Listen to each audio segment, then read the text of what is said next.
नमस्कार, आपके साथ मैं हूं समीर अब्बास। टीवी 9 भारतवर्ष पर आज की सबसे बड़ी खबर। सबसे पहले भारत के chief of defence staff general Bipin Rawat ने ऐलान कर दिया है कि अगर लद्दाख में ड्रैगन को भारत की बोली समझ में नहीं आती, भाषा समझ में नहीं आती, तो फिर भारत की आर्मी पूरी तरह तैयार है। भारत अपनी संप्रभुता से कभी समझौता नहीं करेगा और चीन के खिलाफ भारत के सभी विकल्प, जी हां, सैन्य विकल्प भी पूरी तरह खुले हुए हैं। साफ है कि भारत के धैर्य की सीमा अब कम होती नजर आ रही है और चीन को अपनी हरकतों के हिसाब के लिए तैयार रहना होगा। उधर पाकिस्तान के नापाक मंसूबे अभी भी जारी हैं। खुद के मुल्क में घिरे इमरान बाजवा के शागिर्द भारत के खिलाफ लगातार साजिशें रच रहे हैं। इसके साथ ही आज हम बेरूत ब्लास्ट को लेकर वर्ल्ड एक्सक्लूसिव खुलासा भी करने जा रहे हैं। खबर है कि बेरूत में रखा हुआ 2750 टन अमोनियम नाइट्रेट दरअसल सीरिया में आईएसआईएस के इस्तेमाल के लिए रखा था और इस विस्फोटक के निशाने पर दुनिया के कई देश थे, कई मुल्क थे। इन तमाम खबरों पर आज हम विस्तार से बातचीत करने जा रहे हैं।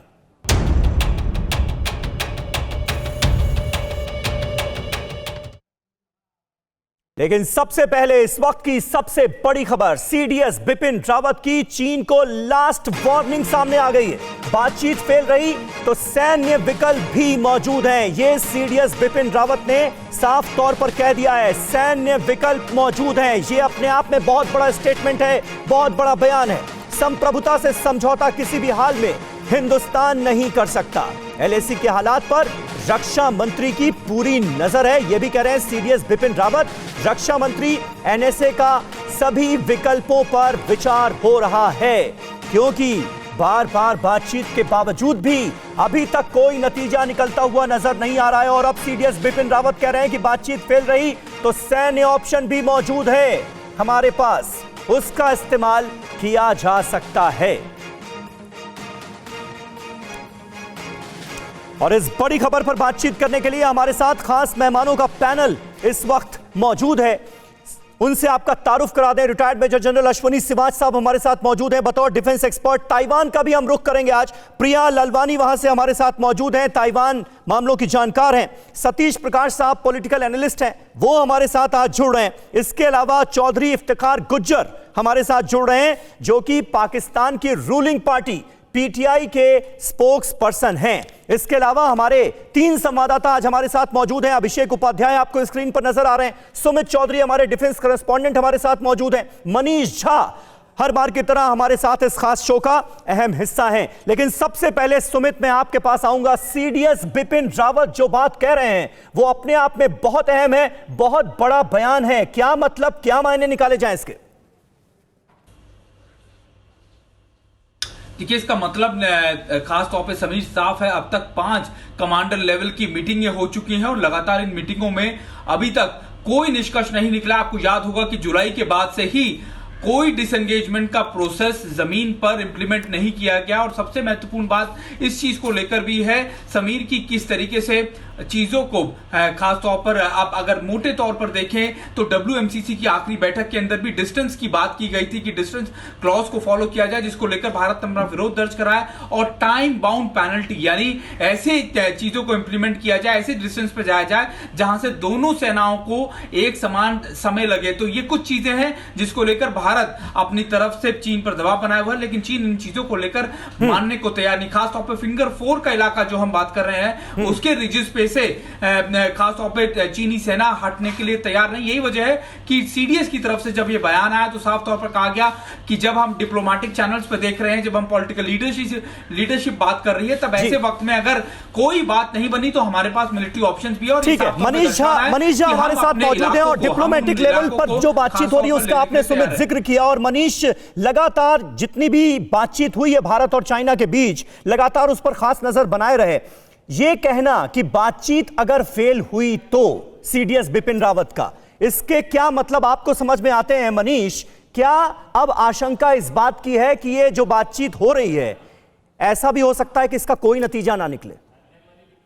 देखिए समीर, सबसे पहले तो मैं बता दूं कि शनिवार को रक्षा मंत्री राजनाथ सिंह, एनएसए अजीत डोभाल, सीडीएस बिपिन रावत और सेनाओं के प्रमुखों की एक मीटिंग हुई थी और उसमें अब तक पिछले 3.5 महीने में जो कुछ भी मिलिट्री लेवल पर और डिप्लोमेटिक लेवल पर बातचीत हुई और सीमा पर जो स्टेटस है, इसका एक एनालिसिस करके जो कंक्लूजन निकाला गया वो यही है कि बहुत ज्यादा उत्साहवर्धक नहीं है अब तक के नतीजे। और ऐसी स्थिति में भारत अपनी संप्रभुता की रक्षा के लिए अगर सैन्य विकल्प की जरूरत पड़ेगी तो हम वही उठाएंगे, और यही बात बिपिन रावत यहां पर कह रहे हैं। अब अगर आप देखें तो 16 बार अभी तक हाई लेवल की बातचीत हुई है, 5 बार कमांडर लेवल की, 4 बार WMCC की, 2 बार विदेश मंत्री के स्तर पर, 1 बार NSA के लेवल पर, 2 बार मेजर जनरल और 2 बार हमारे एम्बेसडर के लेवल पर। इतनी बातचीत के बाद भी अगर देखा जाए तो चीन की तरफ से जो पहल की गई है वो महज सिंबॉलिक है, और चीन के विदेश मंत्रालय हो या रक्षा मंत्रालय के बयान को अगर आप बहुत गहराई से देखें तो एकदम पिंग पोंग जैसा ही दिखता है कि वो बस समय बाय कर रहे हैं, टाल रहे हैं और बस महज दिखावे के लिए कोई कार्रवाई कर देते हैं ताकि समय गुजरता जाए। इसी वजह से अब भारत सरकार ने यह स्टैंड लिया है कि अगर जरूरी होगी तो भारत सैन्य का विकल्प का भी आजमा सकता है। जी बिल्कुल, भारत सैन्य विकल्प भी आजमा सकता है। ये अपने आप में बहुत बड़ी बात है। CDS बिपिन रावत का ये बयान अपने आप में बहुत मायने रखता है, बहुत बड़ा बयान है। भारत चीन टकराव से जुड़ी एक और बड़ी अपडेट आपको दे दें। PLA लद्दाख में यथास्थिति बहाल करे, ये सीधे तौर पर CDS रावत की तरफ से कह दिया गया है। कड़ाके की सर्दी में फौज की तैनाती पर जो रणनीति है वो भी पूरी तरह से तैयार है। हथियारों और सैनिकों की तैनाती पर नई रणनीति बनाई जा रही है। सर्दियों के लिए LAC पर हिंदुस्तान की पुख्ता तैयारी है, और निश्चित तौर पर अभी जो चीन का रुख नजर आ रहा है उसमें 2 संभावनाएं बनती हुई नजर आ रही हैं। पहली ये कि बातचीत का जो रास्ता अख्तियार किया गया है उसमें वक्त लग सकता है, अभी ये विवाद लंबा खिंच सकता है।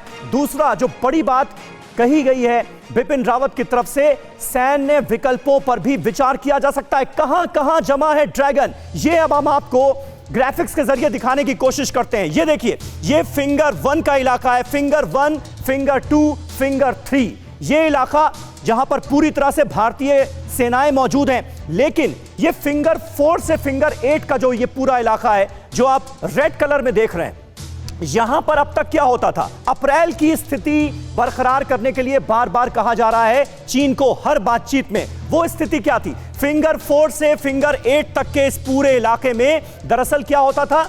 ज्वाइंट जो पेट्रोलिंग है वो हुआ करती थी भारत और चीन की सेना की। लेकिन अभी चीन ने फिंगर 4 तक के इलाकों पर आकर यहां तक फिंगर 8 देखिए, फिंगर 8 के बाद का जो इलाका है वहां से LAC शुरू होती है। फिंगर 8 से फिंगर 4 तक का जो इलाका है वहां पर PLA के सैनिक भारी संख्या में मौजूद हैं। फिंगर 4 से फिंगर 8 तक गोगरा में चीनी सेना मौजूद है, हॉट स्प्रिंग्स में ड्रैगन आर्मी मौजूद है, और उत्तर की ओर डेप्सांग में भी पॉइंट P15, P17A पर भी चीनी सैनिकों की मौजूदगी है।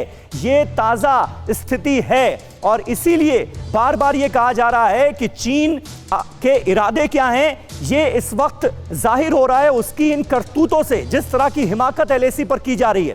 फिंगर 4 से फिंगर 8 का ये जो इलाका है यहां पर ज्वाइंट पेट्रोलिंग होती थी, लेकिन अब फिंगर 4 तक जमकर बैठ गए हैं चीनी सैनिक, और इसीलिए बार बार उनसे यह कहा जा रहा है हर बातचीत में सीधे तौर पर 2 टूक ये कहा जा रहा है कि आपको अप्रैल वाली स्थिति में वापस लाने पड़ेंगे हालात। लेकिन चीन फिलहाल मानने के लिए तैयार नजर नहीं आ रहा है। हमारे साथ अश्विनी सिवाच साहब इस वक्त मौजूद हैं। अश्विनी सिवाच साहब, ये तो देखिए लास्ट ऑप्शन है कि सैन्य विकल्पों पर विचार करना पड़े, क्या उस ओर जाती हुई स्थितियां नजर आ रही हैं आपको सर?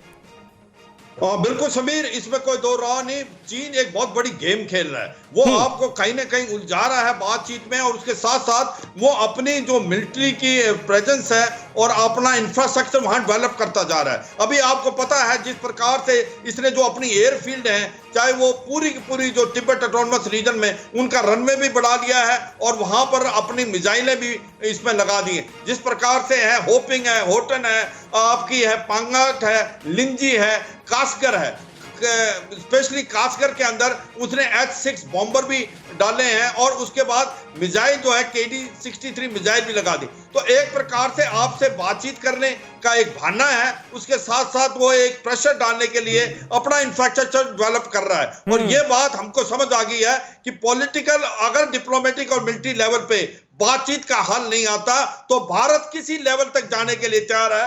अगर मिलिट्री लेवल भी लेना पड़ता, मिलिट्री ऑप्शन भी, तो भारत इसके लिए तैयार है। यथास्थिति अप्रैल 2020 की माननी पड़ेगी चीन को। तो चीन ये ट्रिक मार रहा है आपका फिंगर 4 से फिंगर 8 इक्वी डिस्टेंस, कि हम आप 4 से पीछे जाएं, हम 4 से 8 की तरफ पीछे जाएंगे।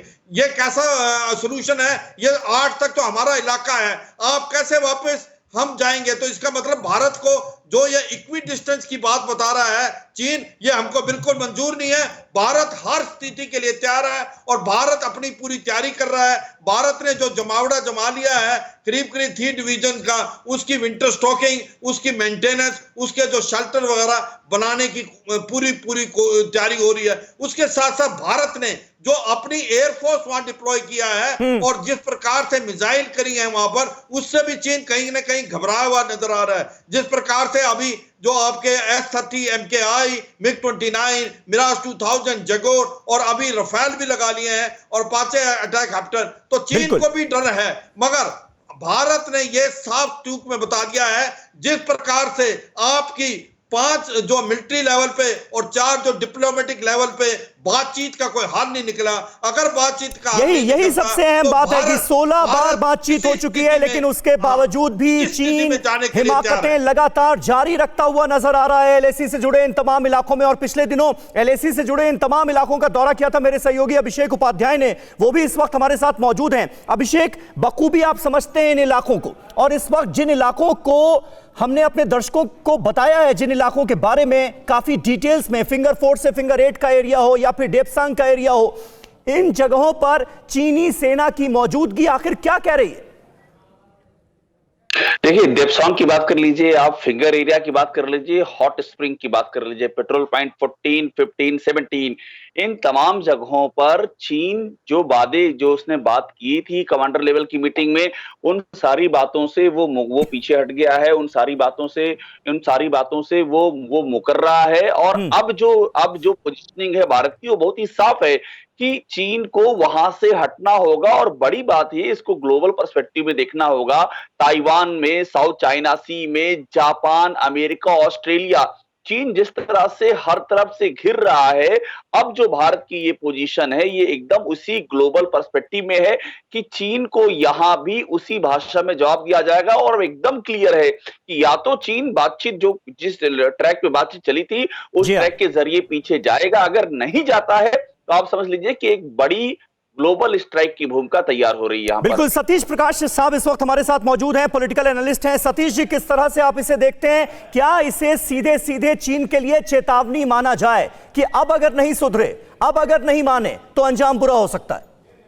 नहीं, देखिए समीर साहब, कहीं कोई दो राय नहीं। मैं चीन को लेकर के इतना आश्वस्त नहीं था। चीन का व्यवहार अगर पिछले 10 साल में, चीन का व्यवहार एक दिन में नहीं है या मई के बाद नहीं है। अगर पिछले 10 साल का चीन का आप ये व्यवहार देखेंगे तो अपने पड़ोसियों के साथ व्यापार करने के साथ साथ कहीं ना कहीं उसकी हड़प नीति रही है। और इसको लेकर देखिए, सरकारें आएंगी चली जाएंगी, लेकिन देश की सीमाएं हमेशा सुरक्षित रहनी चाहिए। इसमें कोई पॉलिटिक्स नहीं होनी चाहिए। मई से लेकर के चीन जहां बैठा है, आज भी वो वहीं बैठा है। दुर्भाग्य ये है कि हम राजनीतिक बढ़त बढ़ाने के लिए कहीं ना कहीं गलत इंफॉर्मेशन देते हैं। देखिए, कहां गलती हुई है? कहीं ना कहीं रणनीति में गलती हुई है। चाइना के ऊपर जो दबाव डाला जाना चाहिए था, वो दबाव आप डालने में नाकामयाब रहे हैं। देश के प्रधानमंत्री जी ने जब ये कहा कि वहां हमारे 20 सैनिक शहीद हुए, उसके बाद जब देश के प्रधानमंत्री जी ने इस देश को संबोधित करते हुए कहा, तो उन्होंने कहा कि नहीं, चीन की तरफ से कोई भी अतिक्रमण नहीं है। तो इसी चीज का फायदा चीन उठाता है। और तमाम शाम को जाकर के चीन का जो विदेश मंत्रालय ये दावा करता है कि देश के प्राइम मिनिस्टर, जो भारत के प्राइम मिनिस्टर जो कह रहे हैं वो सच है। तो ऐसी बातों में नहीं आना चाहिए।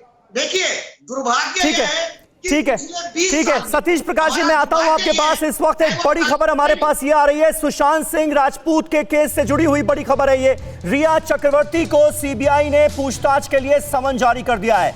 रिया चक्रवर्ती के पिता को भी बुलाया गया है पूछताछ के लिए। देखिए, जिस बात के आसार थे वो खबर अब आ चुकी है। रिया चक्रवर्ती को आज पूछताछ के लिए बुलाया जा सकता है। टीवी 9 भारतवर्ष ये जानकारी आपको दे रहा था और अब सीबीआई का समन जारी हो गया है रिया और उनके पिता के लिए। जितेंद्र शर्मा हमारे संवाददाता इस वक्त हमारे साथ मौजूद हैं। जितेंद्र, अहम डेवलपमेंट है और यह तो होना ही था। रिया चक्रवर्ती से पूछताछ में बहुत सारी बातों का खुलासा हो सकता है, इसकी निश्चित तौर पर उम्मीद है। जी बिल्कुल, देखिए इस केस की सबसे अहम कड़ी है और पूरी कहानी रिया के इर्द गिर्द ही घूम रही है, तो लिहाजा रिया को सामने आना बेहद जरूरी था और इसीलिए अब सीबीआई ने रिया को सम्मन किया। रिया से पूछताछ भी की जाएगी। हालांकि रिया के साथ उसके पिता इंद्रनील चक्रवर्ती को भी सम्मन किया गया है।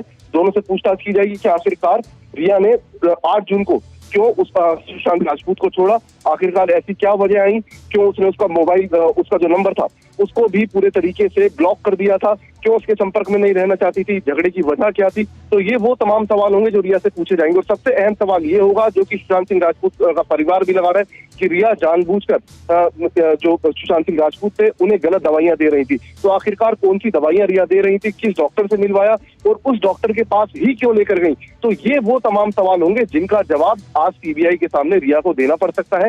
इसके अलावा जो भी फाइनेंशियल ट्रांजैक्शन थी उसकी डिटेल भी सीबीआई ने अपने हैंडओवर ले ली है, उसके बारे में भी उससे सवाल जवाब किए जाएंगे। तो आज का दिन सबसे महत्वपूर्ण होगा इस केस में क्योंकि आज रिया चक्रवर्ती से पूछताछ होगी। जी अच्छा जितेंद्र, इससे पहले हमने देखा प्रवर्तन निदेशालय ने रिया चक्रवर्ती, उनके पिता भाई शौविक चक्रवर्ती से लगातार पूछताछ की। उस बातचीत में, उस पूछताछ में अब तक क्या निकलकर सामने आ पाया है और उसकी जो फाइंडिंग्स हैं क्या उसे सीबीआई भी यूज करेगी आने वाले दिनों में? जी बिल्कुल, देखिए ईडी जो है वो फाइनेंशियल ट्रांजैक्शन को लेकर अपनी इन्वेस्टिगेशन कर रही है और उसमें ईडी का कहना है कि कुछ सकारात्मक सबूत भी उनके हाथ में आए हैं, काफी कुछ उनके हाथ में है, लेकिन अभी तक सीधे तौर पर अगर कहा जाए तो रिया चक्रवर्ती को सीधा कटघरे में नहीं खड़ा किया जा सकता है। उसके लिए भी इन्वेस्टिगेशन की और जरूरत है। लेकिन जो सीबीआई है वो कत्ल के नजरिए से अपनी तफ्तीश को आगे बढ़ा रही है कि कहीं इस पूरे सुसाइड केस में कोई फाउल प्ले तो नहीं था, तो इस नजरिए से वो रिया से पूछताछ करेगी, संबंधों के ऊपर पूछताछ होगी। इसके अलावा जो रिया उसका इलाज करवा रही थी सुशांत सिंह राजपूत का, उसके ऊपर उससे पूछताछ होगी। साथ ही जो सिद्धार्थ पिठानी है जो उसकी फ्लैटमेट थे, इसके अलावा जो नौकर थे, उन सबको भी आमने सामने बिठाकर रिया के पूछताछ की जा सकती है। तो एक अहम डेवलपमेंट ये होने वाला है। उम्मीद है कि जो सम्मन जारी किया गया है उसके जरिए आज ही रिया को बुलाया जा सकता है या फिर हो सकता है कि कल भी रिया को बुलाया जाए, लेकिन सम्मन रिया को फिलहाल पूछताछ के लिए सीबीआई ने जारी कर दिया है। ठीक है जितेंद्र, आप नजर बनाए रखिए, आगे भी आपसे जानकारी लेते रहेंगे और पल पल की अपडेट से अपने दर्शकों को वाकिफ कराते रहेंगे। फिलहाल सीबीआई ने रिया और उनके पिता को सम्मन जारी किया है, आज उनसे पूछताछ मुमकिन है। और अब खबरों में आगे बढ़ेंगे। टीवी 9 भारतवर्ष पर सीरिया के राजदूत का बड़ा खुलासा होने जा रहा है। भारत में आईएसआईएस का आतंकी प्लान टर्की और पाकिस्तान की साजिश है। भारत में आईएसआईएस की पूरी प्लानिंग टर्की की निगरानी में हो रही है। भारत के खिलाफ टर्की पाकिस्तान का यह साझा प्लान है। टर्की और आईएसआई भारत में आतंक फैलाना चाहते हैं।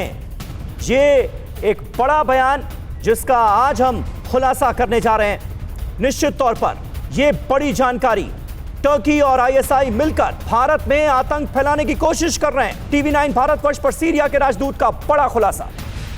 I just want to understand if ISIS operatives in India, they are getting direction from Turkey, you want to say?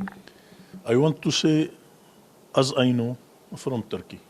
From Turkey. And as you know, Turkey has military, secret military agreement with your neighbor country, with Pakistan. With Pakistan. I don't know if they connect from there or from that side. I don't know exactly. But as I know, and you know in the media, there is good cooperation between military army in Turkey and in Pakistan. And this organization get direct support from the intelligence of Turkey. तो देखिए बड़ी बात कह रहे हैं Syria के राजदूत, Turkey और पाकिस्तान मिलकर भारत के खिलाफ साजिशें रच रहे हैं, ये उनका दावा है। वहीं टीवी 9 भारतवर्ष पर बेरूत ब्लास्ट को लेकर भी बहुत बड़ा खुलासा हुआ है। भारत में सीरिया के राजदूत डॉक्टर रियाद कामिल अब्बास ने बताया है कि लेबनान में 2750 टन अमोनियम नाइट्रेट सीरिया में आईएसआईएस को सप्लाई के लिए रखा गया था। लेबनान के राष्ट्रपति के इशारे पर बेरूत ब्लास्ट हुआ। सबूत मिटाने के लिए बेरूत ब्लास्ट को अंजाम दिया गया। This ammonium nitrate, bulk of ammonium nitrate, it was for delivery in Syria to hand over it to the ISIS operative, ISIS rebels in Syria, so that they can attack against your government in Syria. That is the real story. That is the real story. This ammonia came by this Lebanese man to Lebanon and smuggled it to give it to rebels in Syria. But when the authority of Lebanon, and especially the president of Lebanon, come to know what is the story, understand, they make this explosion to delete all the story from the ground. तो देखिए, Lebanon के राष्ट्रपति के इशारे पर सबूत मिटाने के लिए यह धमाका कराया गया था। ये सीरिया के राजदूत टीवी9 भारतवर्ष पर बड़ा खुलासा करते हुए नजर आ रहे हैं। अब हम आपको दो तस्वीरें दिखाने जा रहे हैं और इसे दिखाने का मतलब समझिए। बेरूत में धमाका हुआ तो वहां 2750 टन अमोनियम नाइट्रेट था। अब सीरिया के राजदूत ने खुलासा किया है कि यह घातक विस्फोटक आईएसआईएस के लिए था, जो आईएसआईएस तक पहुंचता और दुनिया के किसी भी देश में आईएस के अड्डे तक पहुंचाया जा सकता था, कहीं भी भेजा जा सकता था। दूसरी तस्वीर पर गौर कीजिए। यह बलरामपुर की तस्वीर है, जिसे सबसे पहले कल पूरे देश ने टीवी9 भारतवर्ष पर देखा, जहां आईएस के हार्डकोर आतंकी ने आईईडी टेस्ट तक कर लिए थे। इसके पास बारूद का जखीरा मिला, बम बनाने का सामान मिला, सुसाइड बॉम्बर्स जो जैकेट इस्तेमाल करते हैं वो जैकेट मिली। अब सोचिए कि आईएस के इरादे कितने विस्फोटक रहे होंगे।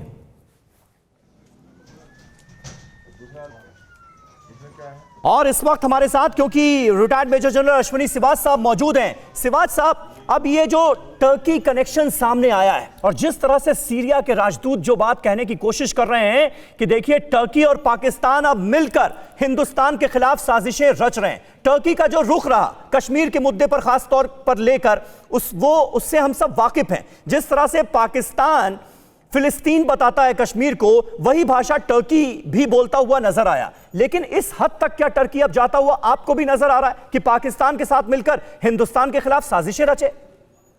बिल्कुल, इसमें कोई दो राय नहीं समीर। इसमें जो आज एंटी इंडियन एक्टिविटी सबसे ज्यादा पाकिस्तान में है, और अगर कोई दूसरा देश है तो वो टर्की है। और टर्की और पाकिस्तान का एक प्रकार से बिल्कुल मिलाप है मिलिट्री लेवल पे, और आईएसआई के साथ जो टर्की की इंट एजेंसी है वो काम कर रही है। और ये जो इस्लामिक स्टेट जो अपने साउथ के अंदर बेसिकली केरला, तमिलनाडु और कर्नाटका में जो फैला जा रहा है, उसमें टर्की का कहीं ना कहीं सीधा हाथ है, और वहां से फंड आ रहे हैं, मॉस्को को दिए जा रहे हैं। और ये आईएस जो इस्लामिक स्टेट से जो भी ऑपरेटिव यहां से ले जाके उनको टर्की में ट्रेन किया जा रहा है। तो टर्की जो है एक प्रकार से आने वाले समय में पाकिस्तान के साथ मिलके भारत के अंदर बहुत आतंकवादी गतिविधियां कर सकता है। तो समीर, इस चीज को हमें ध्यान देना पड़ेगा कि आज हमारा को इस चीज से चौकन्ना है कि पाकिस्तान के बाद अगर कोई देश है जो कि सबसे ज्यादा एंटी इंडियन एक्टिविटी कर रहा है तो वो टर्की है। और टर्की जो है खुल के आगे आ गया है। बिल्कुल। और अभिषेक उपाध्याय बातचीत कर रहे थे सीरिया के राजदूत से। अभिषेक, निश्चित तौर पर अश्विनी सिवाच साहब जिस बात का जिक्र कर रहे हैं, ये बात क्या पुख्ता तौर पर अब मान ले जानी चाहिए कि टर्की और पाकिस्तान दोनों मिलकर अब हिंदुस्तान के खिलाफ साजिशें रच रहे हैं? देखिए समीर, जो सीरिया के एम्बेसडर ने कहा है वो जानकारी उनको सीरियन इंटेलिजेंस से है, और उनको पुख्ता जानकारी ये है कि भारत में जो आईएसआईएस के ऑपरेटिव्स जो प्लानिंग कर रहे हैं, साजिश कर रहे हैं, उसके पीछे टर्की का हाथ है। और टर्की और पाकिस्तान के बीच में सीक्रेट मिलिट्री अंडरस्टैंडिंग है, एग्रीमेंट है, ये उन्होंने एकदम क्लियर कहा है। यानी कि पाकिस्तान और टर्की मिल करके डायरेक्टिव दे रहे हैं, वहां से एक्सप्लोजिव भेजने की कोशिश की जा रही है, वहां से रेडिकलाइज करने की कोशिश की जा रही है। एक बात और मैं थोड़ा सा क्लियरिटी कर दूं समीर, ये जो लेबनान वाला इशू है हमारी, उनका प्लस इस पे क्लैरिफिकेशन है। उनका ये कहना है कि ये जो 2750 टन एक्सप्लोसिव था समीर, ये ये सत्य है कि ये सीरिया में भेजने के लिए था, कि सीरिया में आईएसआईएस के हाथों में सौंपने के लिए था। लेकिन उनका ये कहना है कि लेबनान के राष्ट्रपति को जब इस बात की जानकारी मिली कि जो साजिश करने वाले थे उन लोगों ने उसको ब्लास्ट कर दिया, उन लोगों ने उड़ा दिया ताकि पूरा सबूत उसका मिट जाए, ये उनका कहना है। तो सबसे अहम बात टर्की को लेकर के वो एकदम वो क्लियर है कि टर्की लगातार आईएसआईएस का गढ़ बना हुआ और पाकिस्तान के साथ मिलकर के भारत में आईएसआईएस की गतिविधियों को अंजाम तक पहुंचाने की बहुत ही खतरनाक साजिश की जा रही है, जिसके केंद्र में टर्की है इस समय। बिल्कुल बिल्कुल, हम इस्लामाबाद का रुख करेंगे। इफ्तिखार गुज्जर साहब हमारे साथ मौजूद हैं, स्पोक्स पर्सन हैं पाकिस्तान की रूलिंग पार्टी पीटीआई के। गुज्जर साहब, क्या माना जाए, टेररिज्म जो है वो दरअसल पाकिस्तान और टर्की को जोड़ता हुआ नजर आ रहा है, कॉमन फैक्टर टेररिज्म है। बिस्मिल्लाहिर्रहमानिर्रहीम वजाल हक्का ज़हकल बातिला इन्नल बातिला काना ज़हूका। सच आया और झूठ भागा और झूठ के नसीब में ही भागना है। मैं एक बात आपको बता दूं कि पता नहीं इंडियन मीडिया को ये जंगी जुनून और ये बुखार क्यों चढ़ा हुआ है। यहाँ पाकिस्तान में जो आप टेलीविजन देख लें, जितने भी चैनल आप देख लें, कभी इस तरह की नफरत अंगेज बात नहीं हो रही होती अपने पड़ोसियों के बारे में। आप लोगों ने ये एक वतीरा बना रखा है कि एक जंग हो, पीटीआई की सरकार है ना पाकिस्तान में, इमरान खान की हुकूमत है ना, शेख राशिद आप ही की सरकार में मंत्री है ना, हर रोज जंग की बात करते हैं और यहां बैठकर आप झूठ फैला रहे हैं कि इंडियन मीडिया जंग की बात करता है हर रोज। आपके इसमें हुए और हम तो कॉन्वर्ट से निकल चुके, हम लड़ रहे हैं बीमारियों नहीं, आपका संपर्क लग रहा है टूट गया था, आपने सुना नहीं। मैंने पूछा आपसे कि इमरान खान की हुकूमत है ना, शेख राशिद आप ही की सरकार में, आप ही की गवर्नमेंट में मिनिस्टर है ना, जो हर रोज जंग की बात करते हैं, गीदड़ भपकी देते हैं। जब आप किसी को मिटाने की बात करेंगे तो वो तो इफ्तिखार गुजर भी ये कहेगा कि आपकी दास्तान बदल गए ना सुर आपके, बदल गए ना। मैं सुर इसलिए बदलते हैं कि जब आप इस तरह का एक राग गाते हैं तो अपना सुर हमारा चेंज होता है। हमारी बुनियादी राग ये है कि मोहब्बत और प्यार से जिए, भूख नंग और अफलास से मरे हुए इस मुल्क को निकालें। 66,000 आपके कॉन्वेंट के कल शिकार हुए हैं यार, एक दिन में हमारे पास 250 हुए। हम आपको फार्मूला देते हैं, हम आपको समझाते हैं कि किस तरह इस बीमारी से लड़ा जा सकता है, इस वबा से लड़ा जा सकता है। आप हमसे ये सवाल पूछे कि पाकिस्तान ने कैसे काबू पाया कॉन्वेंट के ऊपर। आप लड़ाई राफेल वो बस यही बचा रह गया है कि एक भूखे नंगे कंगाल मुल्क से अब हम सलाह लें, और यही बचा रह गया हमारे लिए।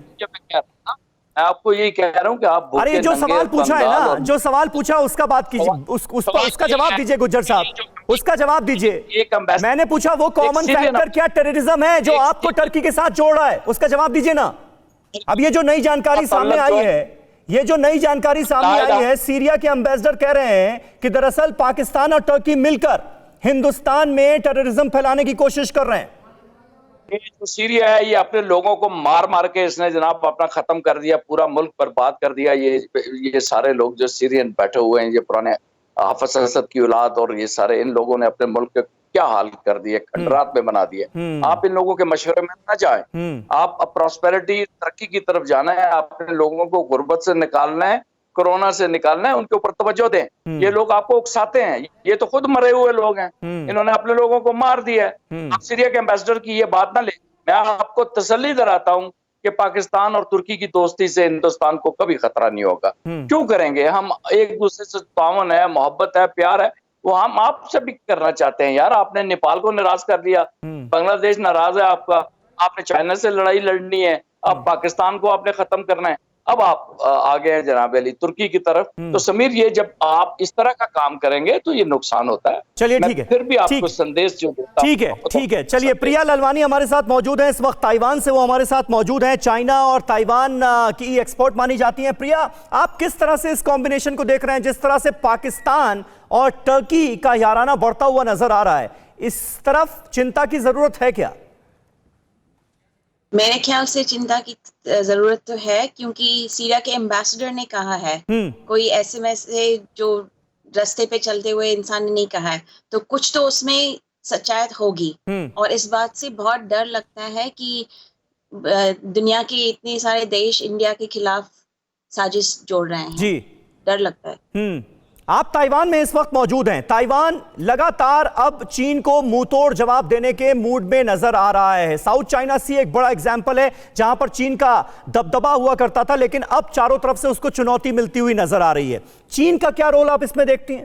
क्योंकि चीन के राष्ट्रपति शी जिनपिंग का दौरा होने जा रहा है पाकिस्तान में। चीन की शय पर पाकिस्तान जिस तरह की हरकतों को अंजाम दे रहा है उससे हम सब वाकिफ हैं। चीन बहुत सालों से ताइवान को हड़प करना चाहता है, लेकिन ताइवान एक देश है, तो ताइवान नहीं चाहता है कि चीन के साथ कोई भी झगड़ा हो। लेकिन अगर चीन अटैक करता है कि तो ताइवान को अपने डिफेंस होने चाहिए, इसलिए ताइवान मिलिट्री ड्रिल्स कर रहा है और इसलिए अपने आप को डिफेंड करने की ताकत होनी चाहिए ताइवान में। और दूसरे देश, जब चाइना दूसरे देशों में जाके, जैसे पाकिस्तान में जाके अपने बेसिस फैलाते हैं या साउथ चाइना सी में अपने आइलैंड्स लेते हैं, तो उससे ताइवान को जरूर खतरा भी है और दूसरे साउथ चाइना सी में जो दूसरे आइलैंड नेशंस हैं उनको भी खतरा है। बिल्कुल। अश्विनी सिवाच साहब हमारे साथ मौजूद हैं। अश्विनी सिवाच साहब, सीरिया के राजदूत जिन बातों का जिक्र कर रहे हैं, खास तौर पर अब ये जो 2750 टन अमोनियम नाइट्रेट की थ्योरी सामने आई है, वो कह रहे हैं पुख्ता जानकारी इस बात की है कि आईसिस को सप्लाई होना था ये अमोनियम नाइट्रेट। ये जो गठजोड़ बनता हुआ चारों तरफ से नजर आ रहा है और हम देख रहे हैं कि हिंदुस्तान के अंदर भी आईसिस की गतिविधियां जो हैं वो बढ़ाने की कोशिश की जा रही। एक अबू यूसुफ पकड़ा गया है जिसके बलरामपुर वाले घर से बड़ा जखीरा बरामद हुआ है। किस तरह से आप इन चीजों को जोड़ते हैं? देखो, इसमें समीर दो राय नहीं कि इस्लामिक स्टेट की जो एक प्रकार से गतिविधियां भारत के अंदर बढ़ रही हैं और इस चीज को हमें सोचना पड़ेगा। एनआईए इसको लगी हुई है। जिस प्रकार से ये मोटिवेट होके और ये जाके भारत से कुछ एक यूथ साउथ से बल्कि सीरिया की तरफ गए हैं, टर्की की तरफ गए हैं, तो ये एक बड़ी पुख्ता इंफॉर्मेशन है और ये इंटेलिजेंस की इतनी है कि हम इसको ध्यान दें कि जो टर्की एक ऐसा देश है पाकिस्तान के बाद ऑल आउट जा रहा है एंटी इंडियन एक्टिविटी में और वो किसी हद तक चला जाएगा। और जिस प्रकार से एनआईए ने अभी ये ऑपरेटिव पकड़ा है, ये हमें आंख खोलनी चाहिए कि आने वाले समय में ये किसी हद तक कुछ भी कर सकते हैं इंडिया के अंदर और हमें अपनी इंटेलिजेंस को और भी पुख्ता बनाना पड़ेगा। और जो दूसरी बात ये ताइवान के बारे में बता रहे थे, इसमें कोई दो राय नहीं कि ताइवान बिल्कुल तैयार है चीन से लड़ने के लिए और अमेरिका ताइवान के साथ खड़ा हुआ है और अमेरिका ताइवान को अकेला नहीं छोड़ेगा। जिस प्रकार से उसने अपना जमावड़ा जमा लिया है साउथ चाइना सी में, जो चाहे वो है अपना यूएसएस निमित्ज या यूएसएस रोनाल्ड रीगन, आज की तारीख में ताइवान इतना काबिल है कि वो अमेरिका की सपोर्ट के साथ और दूसरे देशों की सपोर्ट के साथ चीन को मुंह का जवाब पत्थर से दे सकता है। बिल्कुल अश्विनी सिवाच साहब बिल्कुल आप हमारे साथ बने रहे। एक और अहम अपडेट है वो अपने दर्शकों को बता दें। और अबू यूसुफ का थोड़ी देर पहले हमने जिक्र किया, आईसिस कनेक्शन का हमने जिक्र किया, तो बता दें कि जानकारी ये सामने आ रही है कि जाकिर नाइक से प्रभावित था ये आतंकी अबू यूसुफ। जाकिर नाइक के ये वीडियोस अक्सर देखा करता था, जाकिर नाइक के वीडियोस देखकर ये जिहादी बना, इसकी भी जानकारी मिल रही है। जहरीले वीडियो देखकर यूसुफ की मानसिकता बदली, वो कट्टर होता गया और उसके बाद आईसिस का आतंकी बन गया। वीडियो देखने के बाद आईसिस के संपर्क में आया यूसुफ, ये जानकारी सामने आ रही है। हमारे साथ सतीश प्रकाश साहब मौजूद हैं। सतीश जी, देखिए, एक से पहले भी ऐसे वाक़ये हुए हैं जब आतंकवादियों ने यह कबूला है कि कहीं ना कहीं जाकिर नाइक की हेट स्पीच सुनकर उनका हृदय परिवर्तन हुआ और वो जिहाद के रास्ते पर, फर्जी जिहाद मैं ऐसे कहूंगा, फर्जी जिहाद के रास्ते पर आगे बढ़ गए, आतंकवाद के रास्ते पर आगे बढ़ गए। क्या आपको लग रहा है कि ये निश्चित तौर पर एक बड़ा खतरा है, ये बढ़ता कट्टरवाद भी? नहीं, देखिए समीर जी, कट्टरवाद किसी भी तरीके का हो, चाहे वो धार्मिक कट्टरवाद हो, चाहे वो जातीय कट्टरवाद हो या किसी भी तरह का कट्टरवाद, कट्टरवाद हमेशा खतरनाक ही होता है। लेकिन आपको ये बात भी माननी चाहिए कि जाकिर नाइक आपको कब याद आता है? मौलाना जो है मसूद, वो साहब कब याद आते हैं? भाई आपकी नीयत में गड़बड़ है ना। आप मुझे ये बताइए कि अगर जाकिर नाइक इस देश के लिए इतना ही बड़ा खतरा है तो आपके ब्रिटेन में रह रहे हैं ना, आपकी अंतरराष्ट्रीय नीतियां भी है ना, आपने कहीं ना कहीं प्रतिराष्ट्र की संधि तो ब्रिटेन के बीच में है ना, तो भारत सरकार को यह भी बताना चाहिए कि अगर जाकिर नाइक से उसको इतना ही खतरा है तो भारत सरकार ने अभी कौन कौन से ऐसे प्रयास किए हैं ताकि उसको इंडिया में लाया जा सके, ताकि ऐसे खतरे से निपटा जा सके। देखिए, आपको समीर साहब 2-3 चीजों का ध्यान रखना पड़ेगा। राजनीति चलती रहेगी, लेकिन जनता के मुद्दे नहीं भटकने चाहिए। अगर आपको कोरोना के खिलाफ मामला दबाना हो तो आपको मौलाना साद चाहिए। आज साहब कहाँ है? आपको गिरफ्तार नहीं किया, वो विदेश चला गया क्या? लेकिन आप कहीं ना कहीं जाकिर नाइक हो या साद साहब हो, कोई भी कट्टरपंथी विचारधारा चाहे किसी भी धर्म में हो और किसी भी वर्ग के अंदर हो, वो हमेशा खतरनाक ही होती है। और राजनीति नहीं, बिल्कुल खतरनाक होती है, लेकिन अब असली रंग भी तो दिखा रहा है ना जाकिर नाइक। पहले तो ढके छुपे अंदाज में सारी चीजें होती थी, अब तो खुलकर सामने आ रहा है। मनीष झा जिस बात का जिक्र सतीश प्रकाश कर रहे हैं, क्या उसके लिए कोशिशें जारी हैं कि किसी तरह से इस कट्टर आदमी को लाया जा सके ताकि और लोगों का माइंड वॉश ना कर पाए? देखिए समीर, सबसे पहले तो हम अपने दर्शकों को बता दें कि जाकिर नाइक मलेशिया में है, ना कि ब्रिटेन में है, और मलेशिया से भारत ने प्रत्यर्पण की मांग की है। और जो सबसे लेटेस्ट अपडेट है उसके मुताबिक मलेशिया की सरकार ने कहा है जाकिर नाइक से कि आपको मलेशिया से छोड़कर जाना पड़ेगा और कोई भी देश जाकिर नाइक को अपने यहां शरण देने के लिए तैयार नहीं है। ये सबसे ताजा अपडेट है।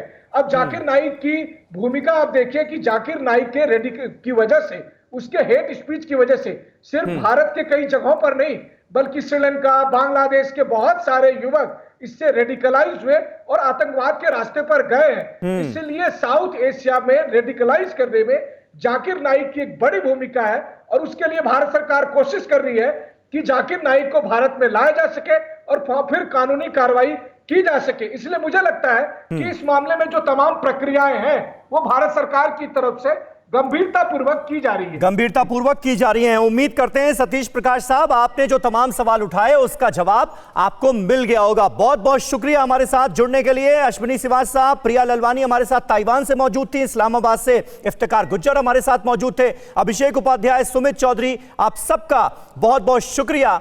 न्यूज़ टॉप 9 रोज सुबह 7 बजे और शाम 7 बजे सिर्फ TV9 भारतवर्ष पर।